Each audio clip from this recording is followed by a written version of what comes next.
Super saving, super GST, super saving, super GST, super saving. Government వర్ధిల్లాలి. జై జై Telugu Desam.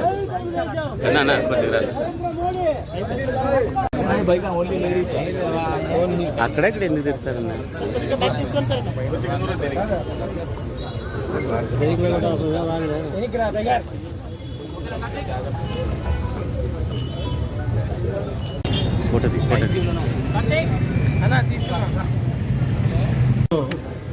Super GST super savings కార్యక్రమం చేపట్టడం జరిగింది. ఈ కార్యక్రమంలో భాగంగా ముఖ్యంగా లేబర్ డిపార్ట్మెంట్ అలాగే మా మున్సిపల్ కార్పొరేషన్ పాల్గొనడం జరిగింది. మా ఎన్డీఏ గవర్నమెంట్ ఏర్పడిన తర్వాత మా కూటమి ప్రభుత్వంలో హామీలు లేకపోయినా కానీ జిఎస్టీని దాదాపు 13% నుంచి 5% వరకు తగ్గించడం జరిగింది. అంటే దాదాపు 13% సేవింగ్స్ నుంచి 5% సేవింగ్స్ వరకు తగ్గించడం జరిగింది.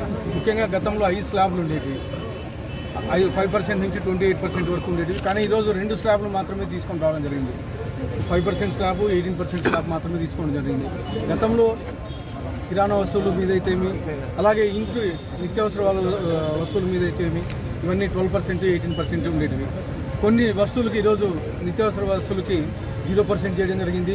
అలాగే కొన్ని వస్తువులకి 18% నుంచి 5% తగ్గించుకోవడం జరిగింది. ముఖ్యంగా పేస్టులు ఇలాంటివి అయితేమి, నిత్యావసర వస్తువులు అయితేమి ఇవన్నీ 5% మాత్రమే ఈరోజు తగ్గించడం జరిగింది. గతంలో 12% ఉంటుంది, అంటే 7% ఈరోజు జిఎస్టీ మీద తగ్గించేసి సేవింగ్ చేయడం జరిగింది.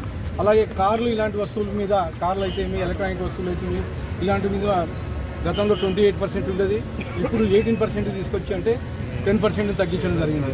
ఇవన్నీ ముఖ్యంగా సెంట్రల్ గవర్నమెంట్ ఈ ప్రపోజల్ పెట్టినప్పుడు అన్ని రాష్ట్రాలు వ్యతిరేకించాయి. దేనికంటే ఆ రాష్ట్రాలకి ఇన్కమ్ తగ్గుతుందని. కానీ మన రాష్ట్ర ప్రభుత్వం, మన ముఖ్యమంత్రి వర్యులు నారా చంద్రబాబు నాయుడు గారు ఫస్ట్ సపోర్ట్ చేశారు.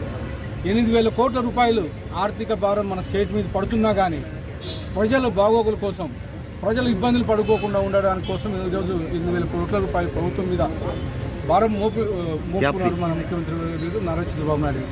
నారా చంద్రబాబు నాయుడు గారు ఎప్పుడైతే ముందుకు వచ్చారో మిగతా స్టేట్లన్నీ యాక్సెప్ట్ చేసి ఈరోజు జిఎస్టీని అమలుపరిచే విధంగా చర్యలు తీసుకున్నారు. ముఖ్యంగా జిఎస్టీ తగ్గిన దానివల్ల కొనుగోలు పెరుగుతుంది, కొనుగోలు పెరిగిన దాని మీద ఉత్పత్తి పెరుగుతుంది, ఉత్పత్తి పెరిగితే ఎంప్లాయ్మెంట్ జనరేషన్ అవుతుంది. అంటే గతంలో కన్నా ఈరోజు జిఎస్టీ ఇంకా ఎక్కువగా వస్తుంది. గత సంవత్సరం కింద ఏదైతే ఉందో జిఎస్టీ అమౌంట్ దానికన్నా ఈ నెలలో, గత నెలలో 4% ఎక్కువగా వచ్చిందని చెప్పేసి గవర్నమెంట్ లెక్కల ప్రకారం తెలియజేయడం జరుగుతుంది. అంటే ఖచ్చితంగా ప్రజలు బాగుండాలని చెప్పేసి ప్రజలకు జిఎస్టీ రేట్ తగ్గించేసి కొనుగోలు శాతం పెంచి ఈరోజు జిఎస్టీని పెంచుకోవడం అంటే ఒక రకంగా గవర్నమెంట్కి ఆదాయం వస్తుంది, ఒక రకంగా ప్రజలకు కానీ 15,000 రూపాయలు నెలకు తగ్గించే పరిస్థితి. అంటే కేవలం ఎన్డీఏ ప్రభుత్వంతోనే ఇది సాధ్యపడిందని చెప్పేసి